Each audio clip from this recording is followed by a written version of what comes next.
As equine practitioners, are we observing dynamic posture or are we observing movement? Or both? Movement is defined as the displacement of the body in space and is the outcome of dynamic posture, which is defined as the way the body is internally arranged to support the body by resisting gravitational force as the body moves. Movement quality is directly affected by dynamic posture. Dynamic posture has characteristics of coordination, acute holding, and acute and long-term neuromyofascial adaptation, all contributing to the quality of movement. We use terms such as tension, stiffness, and restriction to describe aspects of both static and dynamic posture in relation to muscle activity. Biomechanically, muscles utilize length tension to produce posture by constructing varying degrees of dynamic joint stiffness that stabilizes the body against gravitational forces. At any one time, muscles can be at rest or shortening or lengthening. But stiffness and restriction refers to the fluency and consistency of joint action, which have a neurological element directing control and regulation of them, as does fascia, providing the medium in which this process can function efficiently.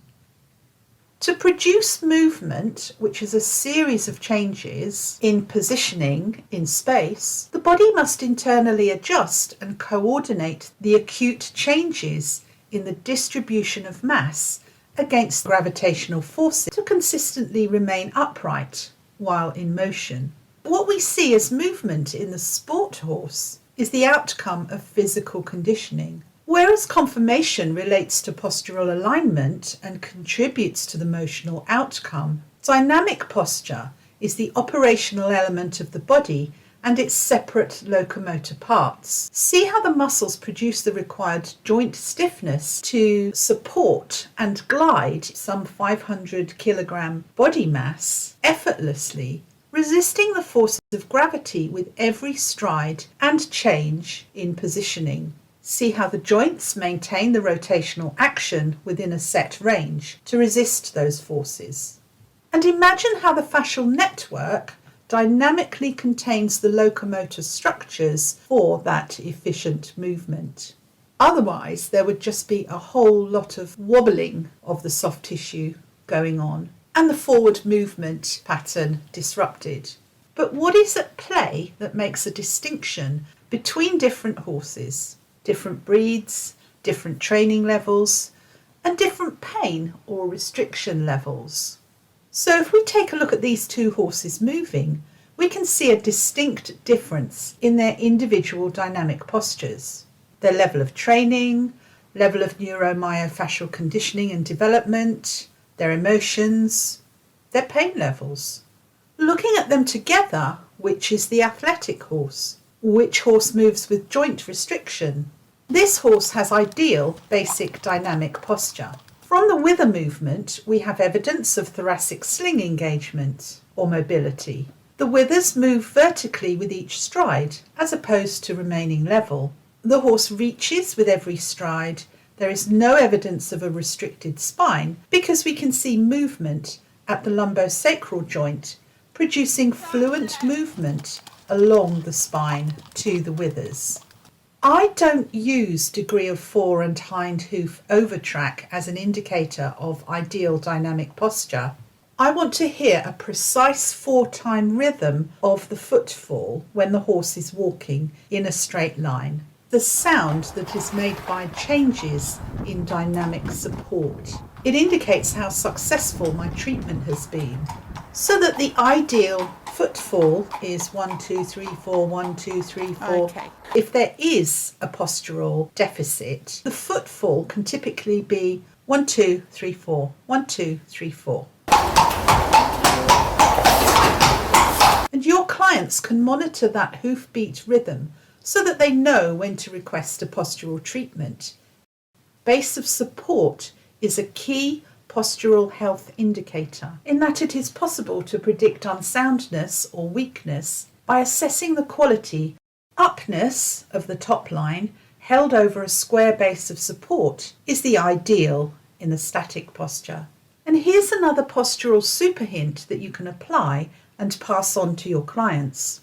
Taking a side profile image of the horse pre and post intervention can often draw the eye to any postural weakness or even raise cause for concern, so that, for example, if a treatment was applied to improve the posture, if there is no change, then there has been no resolution. And if conditioning training has been applied, the exercise should not cause postural deficits, or the exercise program will require revision. We make comparisons both at the time of the intervention and over time to determine, for example, the point when posture either improved, plateaued, or deteriorated. We need a working knowledge of the structure, arrangement, function, and above all, stress tolerance of those structures within the context of the conditioning program, because it is the functional integrity of those structures that dictates the quality of the dynamic posture in the long term. We need to have a comprehensive knowledge of what is under the skin to guide and justify our interventions and our postural conditioning training. In this excellent standing dissection slide, this is the thoracic region and this is the pelvic region. We can see exactly how the equine body is arranged for dynamic loading and holding.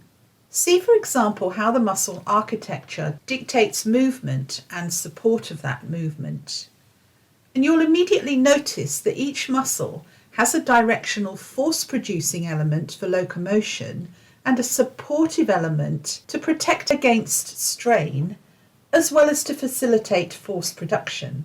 You can see just how much of a postural passive anchoring role the sacrum plays on the spinal or top-line musculature when the body is moving. Not only must there be a firm attachment of the powerful hind limbs to the pelvis, which require to be in motion for locomotion, the back requires support as the net loading of limb propulsion is transmitted to the front end of the horse, which is also producing locomotor striding. We can clearly see the force production and postural holding mechanisms of these superficial structures. Can you see how functionally reliant the thoracic sling mechanism is on the back and the quality of the striding to produce the required lifting at the wither region? Can you see how easy it is for that movement to be restricted by a rider? Ridden horses can show signs of top-line muscle weakness, indicated by the degree of lumbosacral hyperextension compared with when they are not being ridden. You can appreciate how much more at risk such horses will be of developing kissing spines, especially if they are newly backed or who have riders too heavy for them, or if they are trying to avoid uncomfortable compressive forces from the saddle and rider. Postural conditioning requires a comprehensive knowledge of the topic to avoid catastrophic deficits, and you'll note how it differs from the widely accepted scales of training, although that system is open to interpretation. Here is a very brief overview of the dynamic postural conditioning training progression. This horse is having load very carefully applied to develop the back muscles, and the loading or work intensity is balanced with duration of the training session and the frequency of them to allow for adaptational rest, for postural development and conditioning. And this starts with musculoskeletal symmetry, which is the body work, dynamic suppling for ideal range of motion, and strengthening to maintain dynamic posture. Stamina, skill, and speed, or speed of reaction of movement, is last in the training. So why am I keen to explain this?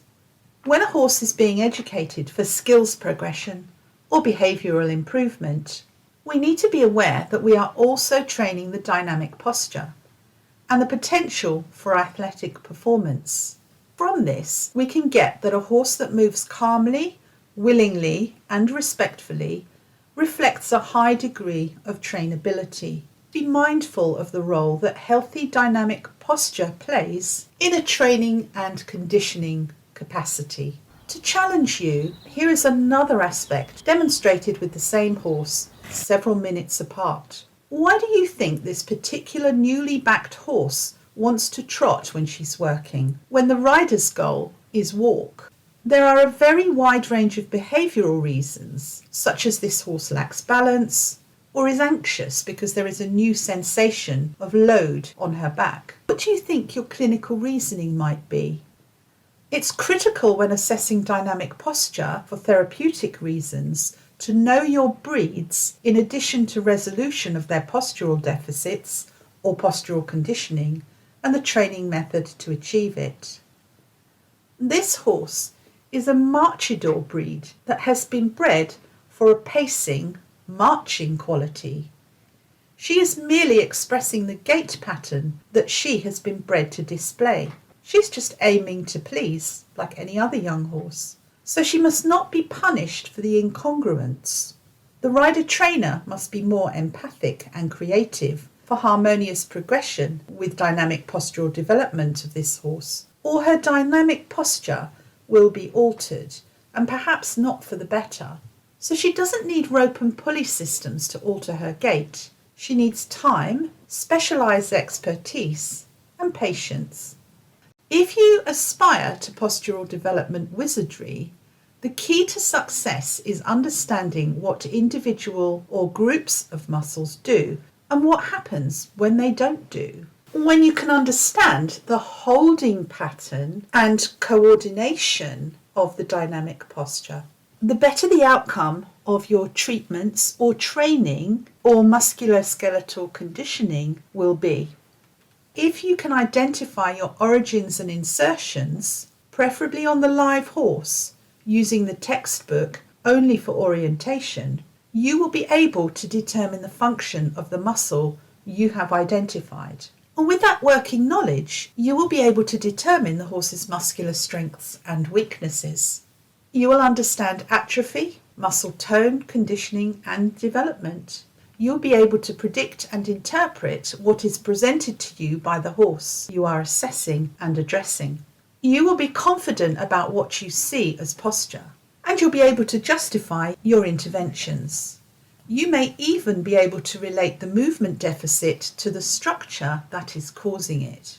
This is the clinical reasoning behind how dynamic posture is assessed for its mechanical quality and how you can look for and find clues to inform your treatments, if your treatment is targeting sports performance and welfare, of course. But what I want you to get from this, and to inspire you to seek a deep learning of muscle functioning as a pulley and lever system to resist gravitational forces, is that muscles do not push, they pull. So for this muscle and its attachment and positioning between the pelvis and femur, crossing two joints, its function will be to operate the hind limb by flexing the hip joint and extending the stifle joint for the purpose of protracting the hind limb, in preparation for a backward movement produced by the action of another muscle. You have succeeded in determining the primary function of the quadriceps and biceps femoris muscles. Now for both hind limbs, that's 4 muscles and 4 opportunities for the dynamic posture to become altered. But you've just described movement, not dynamic posture, I hear you say. Well, let's imagine one of those muscles has become strained, say the left biceps femoris. You might observe atrophy in that muscle and a resultant weakness that affects the jumping action on one rein, for example. Again, that's a very simplistic overview, and you will need to know every postural muscle and how the body stabilizes in movement. So don't see learning functional anatomy as unnecessary or a chore. See it as an investigational tool. And I've only mentioned one muscle here. Imagine how exciting it gets when you can identify associated muscles as the smoking gun, when the dynamic posture is compromised. The horse and rider interaction is biomechanically highly complex. It is about so much more than the rider's skill of balancing above a moving horse, and the horse's skill of balancing that rider from below. Unlike the horse that must maintain dynamic postural control, for the rider it's the opposite, it's static. In evolutionary terms, this is a novel activity for both. The rider's posture evolved to hunt and gather, alternating between wandering off to dig up and pick food from bushes and trees, and sprinting to pursue the other food option. The horse's posture evolved for eating from the ground and to be ready and able to flee from predation. The postural skill of a horse requires that they move with a load on their back. We assume that they round their backs to do so, but research has shown that the horse's back hyperextends with a rider load, whatever their level of conditioning. So this makes the horse's back vulnerable to strain. Equitation is widely considered to involve the postural task of balancing. In fact, the ability of a rider to balance is not a true indicator of rider skill at all, but hip joint mobility and pelvic control are. On that basis, rider technical skills progression is more about postural skills training. Leaving directing the horse aside, in postural terms, research has repeatedly shown that riding has a skill set of just two fundamental components: stability and synchrony. And stability is required for synchrony. Expert riders have learned how to anticipate forces generated from the horse's movement, rather than reacting as a novice would. And I liked that paper so much that I reviewed it in one of my YouTube presentations. So take a look on my channel if you want the full paper deep dive in video form. Disturbingly, some 80% of both riders and ridden horses can experience mild to moderate musculoskeletal pain. This is an intriguing coincidence. Riding over the longer term is contraindicated for joint health, but research has been unable to explain why. So distinction needs to be made between riding for performance and riding for joint health. From my perspective, postural stability is likely to be highly protective of joint health and reduction in pain risk and prevalence in horse riders. Saddles have no upper body support to counter the effects of the pendular open kinetic chain movement directed at the rider, and a riding session can generate several thousand repetitions of postural assault. But the action of riding a horse is more easily learned in canter, where lumbar-pelvic control is more easily established, yet beginners typically bounce their way to balance over many sessions. Many postural assaults. Think about para-dressage riders who may rely solely on their trunk control for stability. They can only rely on intrinsic postural support.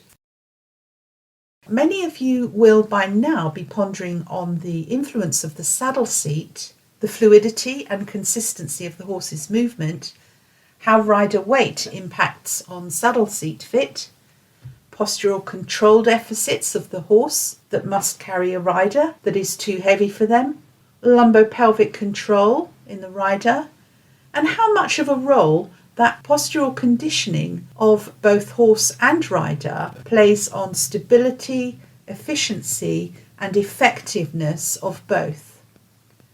Many of you will get the reasons why you cannot separate evaluation of the horse, saddle and rider simultaneously when applying your interventions. But given that equitation research points to the rider remaining stable to facilitate synchronization with the horse's movement, rider postural evaluation is critical, since they are the loading factor on the horse's back. Applying an intervention to only one element of the combination is counterproductive if the cause of any possible deficit is not located and addressed. Whereas we evaluate the horse's posture for load carrying potential and postural conditioning and the effects that load has had on their body, we evaluate the rider for the quality of their loading and their general stability and the potential to synchronize with the horse's movement. Assuming that the rider is not severely posturally compromised, having them walk away and towards you for 10 paces as you observe them from behind will reveal any spinal hypermobility or restrictions and functional asymmetry of vertical and lateral spinal movement, all contributing to stability while riding.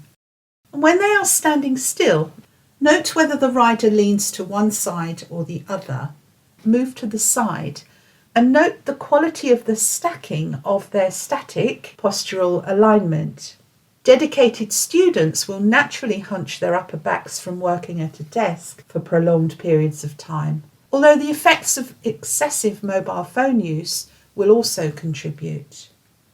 Note the head and shoulder position, the rib cage alignment with the pelvis, and the pelvis alignment with the feet through the knee joints. The angle of the rib cage or the torso should direct the upper body load perpendicularly into the pelvis. Pelvic tilting away from neutral will negatively impact on pelvic floor contact with the saddle. Degree of lumbar lordosis is a low back pain and injury risk, and it is usually accompanied by anterior pelvic tilt. Recall how important it is to make a good vertical connection between the ribs and pelvis. And there's a good postural reason for this, and it is for vertebral joint protection. If we see alignment from ear to shoulder joint, to vertical rib cage to neutral pelvis, to hip joint to knee joint to ankle joint, that rider has enormous potential for maximal vertical stability while riding. Then go behind the rider and look at the ankle alignment. You'll often see some postural horror stories there, and this will affect the load symmetry of their foot in the stirrup and in turn their stability if they rely on the stirrups for support. I'm finding, by working up close with riders on my horse simulator, that stirrup use disrupts the posture by restricting the hip, knee and ankle joint action as to the positioning of knee rolls in the saddle. Ask the rider to perform a single leg squat test if you want more functional information on the ankle, and this may also indicate knee and hip joint function. Next, this is a critical rider posture correction technique that I picked up from Swedish physiotherapist Lena Gunnarsson and evolved it based on my knowledge of biomechanics and my experience in horse and rider clinical practice.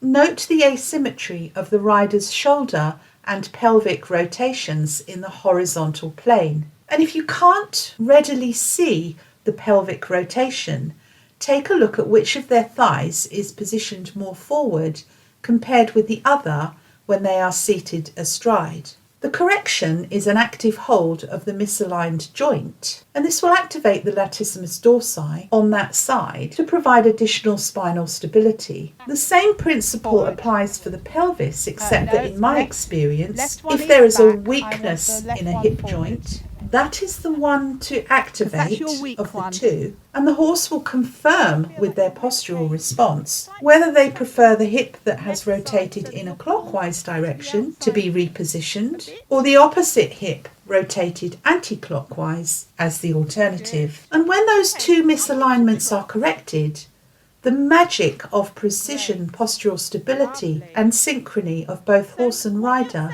can begin. The horse's steps will become lighter and the striding longer and the back more mobile, and an absent wither lift action will return if it could be observed with the horse unridden. Correcting shoulder and hip position will usually correct any misalignment in the sagittal and frontal planes, which are the only views that the equitation coach has. The most important test of stability for riders, and one that you should be able to perform on all riders, not just those without a severely compromised posture, is to have them maintain a vertical upper body posture while seated, ideally astride, as you gently and progressively push into their shoulders from in front, behind, and each side to determine their potential for functional symmetry of their abdominal stability, noting their strengths and weaknesses. Not surprisingly, their paravertebral musculature tends to be much stronger than their anterior and lateral abdominal musculature. It is very common for them to be stronger on one side compared with the other, and these results will inform the postural conditioning program. It is not enough to simply send them off to yoga or Pilates, although that will help a lot. They need an individualized exercise prescription to address their postural deficits. Finally, this powerful technique from the highly innovative Swedish saddle designer and supplier Maria Hallring that I always use with riders. Take a template of the rider's seat and pubic bones with some corrugated paper to observe their pelvic floor asymmetry and how that corresponds with any difficulty they may be having in attaining stability both in and out of the saddle. This template reflects how the rider loads the horse's back, where the bodywork is needed to address asymmetry, and how well the rider's pelvic floor dimensions match their saddle seat. Templating is done for the horse to match the saddle tree and panels, but templating the rider in this way to assess saddle seat fit is not yet a part of mainstream saddle fitting protocol. Precision riders should be aware of their pelvic floor conformation because it's critical for ideal saddle seat fit to enable them to achieve an effective, stable posture for riding synchronously with their horse's movement and, of course, to avoid discomfort during the many thousands of gait repetitions while riding. Mark the centre of each element of the triangle. Which side has a larger or more pronounced imprint? This will indicate the symmetry of the pressure you make with the individual seat bones. Note whether or not the triangle is equilateral, or if it is a steep-sided isosceles triangle which has longer sides than the base. It might also be obtuse with a low height and greater angle at the peak with smaller angles at the base. And I find that riders with this shape of bony triangle tend to tip forwards easily. You will also see whether one seat bone is protracted or retracted compared with the other, possibly indicating a rotated pelvis. The ideal is, of course, an equilateral triangle, loading with equal pressure because that is the most stable. Noxious pain and associated antalgic sport-specific posture and function is toxic to the horse and rider combination, subjected to high levels of injurious forces. As equine and equitation professionals, we can all be held accountable for this grave situation, and so cannot continue to simply disregard it. It is not just the responsibility of the rider, but also the trainer coordinating the skills progression of both horse and rider, the saddle fitter supplying the sports equipment, and the therapist who addresses the resultant pain from postural deficits, which could have easily been picked up and referred to the appropriate professional if only they had recognised them.